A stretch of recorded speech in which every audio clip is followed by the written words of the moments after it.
to GuidePost, a place to re-encounter, rebalance yourself in this great, fast, wonderful changing times. Change is never easy, and we're walking this path with you.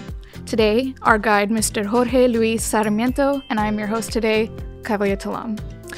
My suggestion is that we all take 2 deep breaths, relax, and enjoy the event.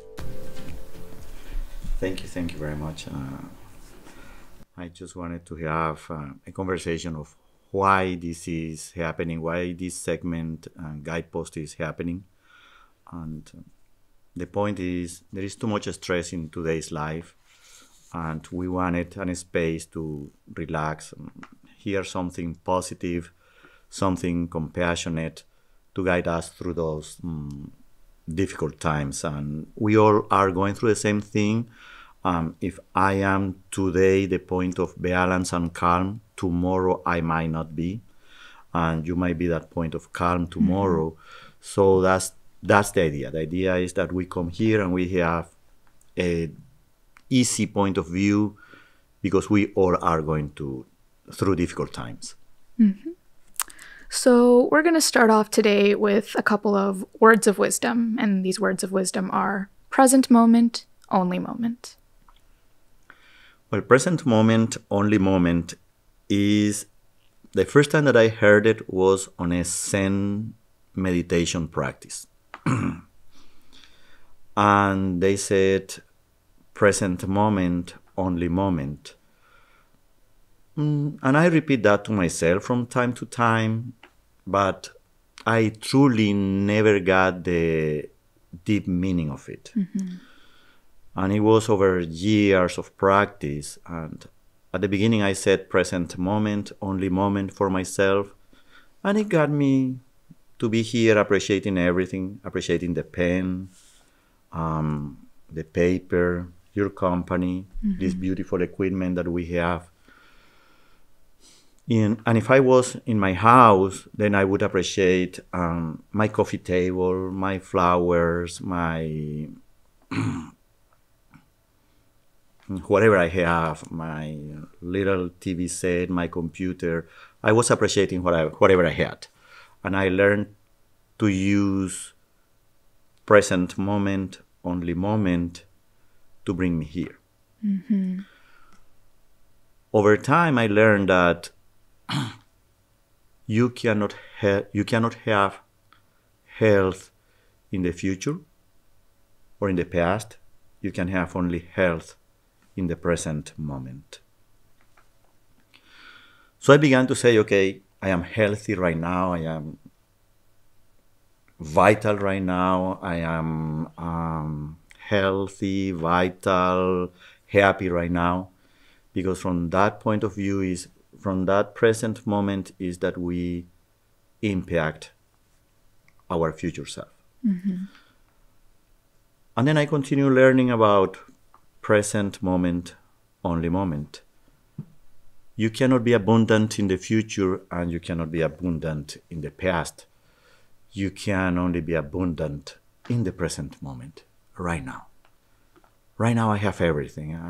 I have health, I have a nice coffee next to me, I have great company, I have a great family, I have food secured, I have water secured. So right now I am abundant. And feeling abundant right now is what is going to give me abundance in the future.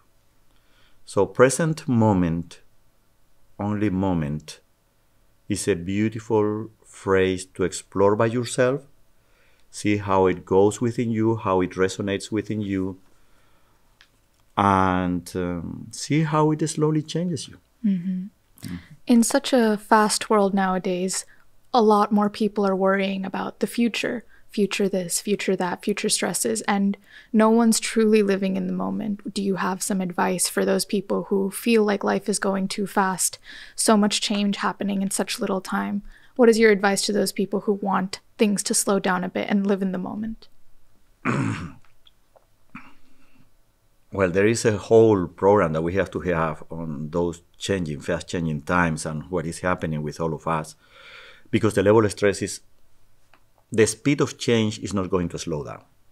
The speed of change is going to continue. This change is going to go faster and faster and faster as we evolve in consciousness, as we evolve in awareness, as we evolve in so many things that in the past we took by granted, but it was not the proper way. It really was not the proper way. So we have to learn to manage stress, or the best way is to not have stress during those changing times. So let's pick, for example, my cup of coffee. So here it is in a beautiful styrofoam cup. We know styrofoam is not recyclable. It's going to be in the environment for a long time. So I have to make a note of it. Next time, for the next presentation, I will bring my own mug. And now I am taking one step in the process of evolution. So I should not judge myself for that I am not doing the proper thing right now. But I know that I am evolving. I know that I am changing. And I know that we are all going forward. So when there is so much change around us, we are all changing in different things. For example, you notice the cup of coffee, that is not the most environmental thing to do right now, but you might also know that you are driving too big of a truck and it consumes too much fossil fuel. So now you have to reassess your big truck, and I have to reassess my cup of coffee. And then in that friction, in those changes, there are stresses. And as fast as we evolve on the changes that we do is where the stress comes from. So we better say, we are going to change, we are all going to change, and we want change fast because the planet cannot take it. So much trash, so much smoke, so much contamination. So we better relax and say we are moving ahead, and in this moment, I am healthy. In this moment, I am happy. In this moment, I am abundant. Well, following that, let's talk about etymologies, specifically with the letter A. And the word that we're going to discuss today is the word allowed. Can you elaborate more on that? Well, I fell in love with etymology or etymology. What is the right pronunciation? Etymology. Etymology. I believe. Etymology is the story of words, but English is not my first language. So I began to study the words, and I found so much power behind them. So much power. The word allowed is composed by two parts, all, owed, and when you add both words, all, owed, is allowed. So let's suppose the things that you have right now, the things that you own right now. You have a car, you have a coffee table, you have a couch, you have your beautiful house and a beautiful garden. You have those things because it was all owed to you. You allow it to be with you. When you drop the barrier to those things came to you. So when you felt that you deserved that car was owed to you, it was allowed into your being. When you have a relationship, you want a husband, you want a wife, you want a companion, you have to drop the barriers to that person to come to you. You have to feel that it was all owed to you. It is owed to you to have a beautiful relationship with a partner. So you don't have barriers. It is all owed, allowed. You want that fancy job, you want a nice job to pay for your things that you need, then you have to drop the barriers. You cannot see that job like something that you cannot have, that you cannot receive. You have to say, this job is owed to me. It's all owed to me. Then when you drop the barriers, that job comes to you. It's a beautiful word. It's the first word of the session on Guidepost because it has so much power. Mm-hmm. So we have to allow things in our life. It has to be, you have to feel that it is owed to you. You are owed peace, you are owed balance, you are owed clarity, you are owed simplicity. Mm-hmm. Then when it is owed to you, it comes to you. That does make sense. Such a beautiful word, allowed. Honestly, what would you say to people who don't feel like not everything is owed to them? People who have low self-confidence, who don't feel like they are owed everything, who feel as if they cannot work for the things that they want to obtain or need to obtain even. What would you say to those people? I would say that there was a social programming in all of us. We all went through this programming from the time that we were small, and we have to rewrite that program. So when I was a kid, I was raised in this religion, and I had to go to this church in these days. Well, I had to rewrite that. And when I was growing up, I was told that I had to go to this particular school because that was the proper school, and I had to behave this way. And I had to rewrite that. And society, all of the aspects of society program us in a way. Church, school, government, family, society. So all of those are programming that we are receiving. And let's say in my culture, I have to learn to dance salsa and merengue very well. So then I was accepted in my group of friends. So do I really? Well, I did. I am a good salsa dancer. But it doesn't have to be that way, you know. It doesn't have to be like you have to do this to fit in, you have to do that to fit in, you have to do that to fit in. There should be more freedom between our desires. Mm-hmm. Because at the end of the day, everything is programming us. We have to go to work, we have to dress some way. We have to go to our professional meeting, we have to be there at some time. Mm-hmm. We have to go to service or church, we have to dress this other way. We have to go to this event, we have to behave and say these things. In our professional encounters, we have to dress away, walk this way, speak this way. So all of those constraints stresses us. As we begin to free ourselves from so many programming, mm-hmm. social programming, government programming, then we began to be more authentic. Mm-hmm. I think that's the word, is authentic. We have to be ourselves. Mm-hmm. So what would you say to people who are in traditional families, as is yours, a traditional family, in which the parents have a huge influence on what their child does? My child has to be this specific way. My child has to do this. My child has to do this to get this sort of level of respect in society, not just in general society, but in the familial society. In our families, there's extended families and there's family friends.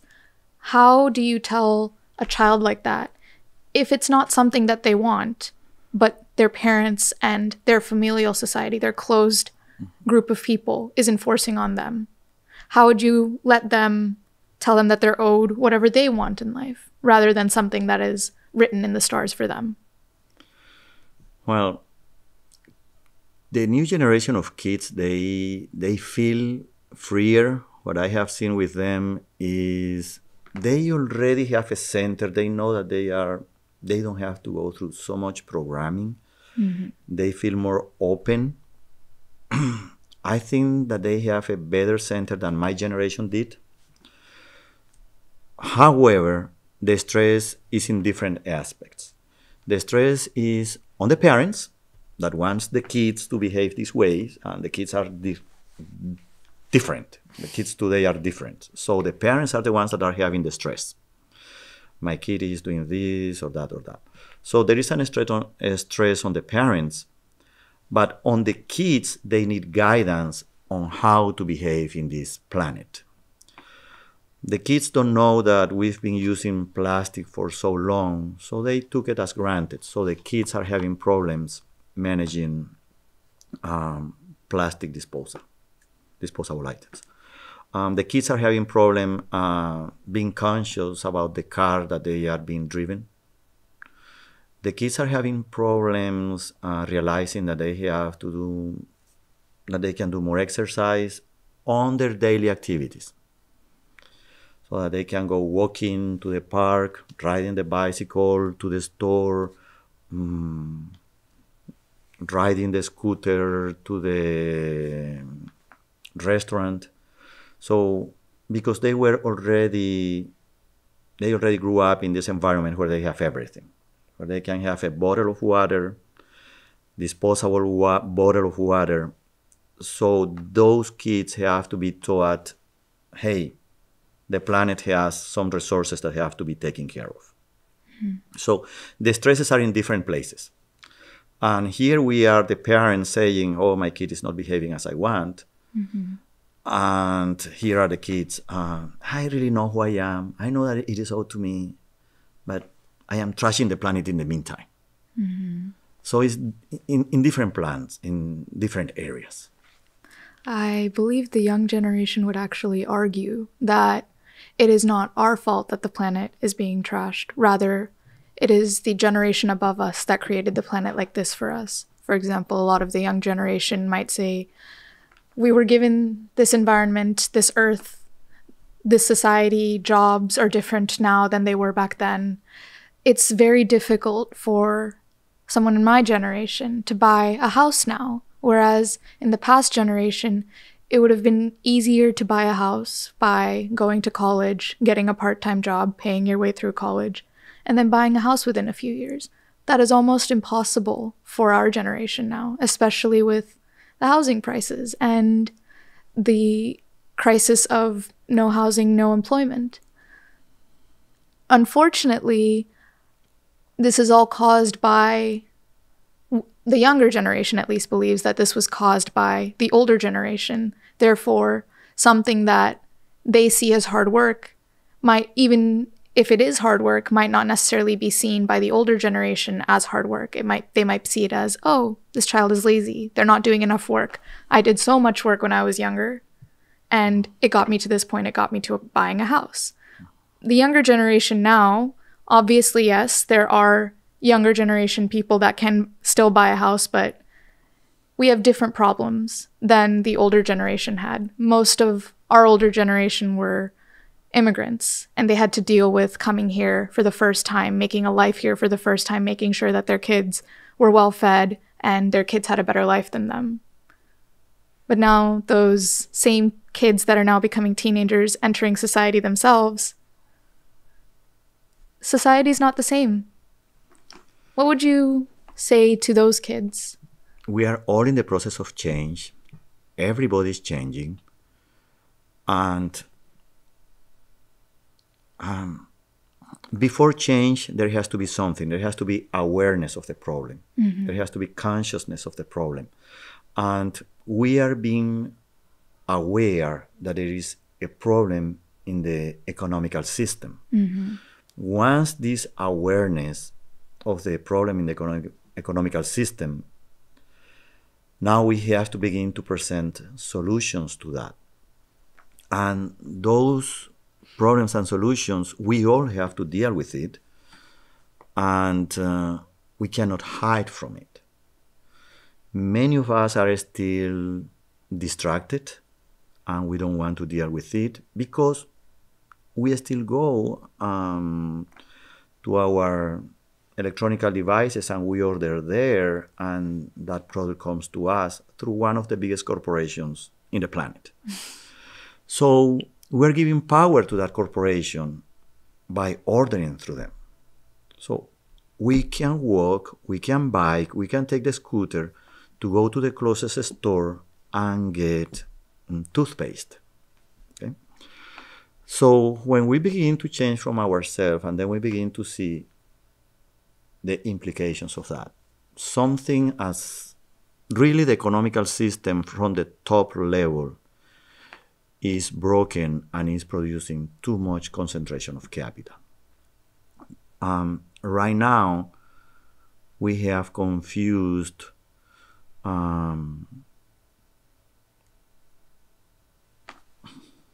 let me rephrase this.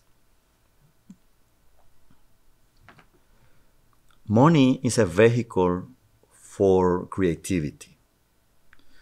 Money is not the end result. If I am a painter and I want to paint, then it is easier for me to go with money and get the paints and the canvas and the easel to paint. But at some point we forgot that money was a vehicle for creativity, and now we are just hoarding money. And that is a huge gap between the purpose of money and how our society works. We are supposed to be creative beings. We are supposed to be creative, mostly creativity. What we are is we are creative beings. We are here to create. We are not here to hoard things. And the big corporations in Wall Street are taking just money for the sake of money. And they are removing the creativity from us. I invite people to sew their own blouses, take classes for sewing, for knitting, and explore their creativity. And as you do that, remove the distractions, because we need somehow to change the economical rules. And it is going to happen anyway, if we want it or not. The system has to change. And we are going through changes, and how do we handle the stress of those changes? That is the hard part, is to handle the stress for all of those changes. But change do have to come in the economical level, in the political level, in the societal level. It does have to come. Well, thank you for that. We'll be moving on to our next segment, and it's going to be a posted guide or a message for consideration. Please lead us in our message for consideration. I would say let's go back to the two things that we mentioned is present moment, only moment. I am here in this moment, and I am appreciating your company. I am appreciating this table. I am appreciating the delicious coffee. I am appreciating the pen, appreciating this beautiful equipment. This is a great, beautiful set. And in this moment, I feel healthy, vital. I feel abundant. So let's begin by present moment, only moment. Our chaotic times are extremely hard to accept and even figure out. It's very difficult, from gas prices rising to a lot more natural disasters. There's a lot of changes everywhere. What do you suggest that we do? Go back to present moment, only moment.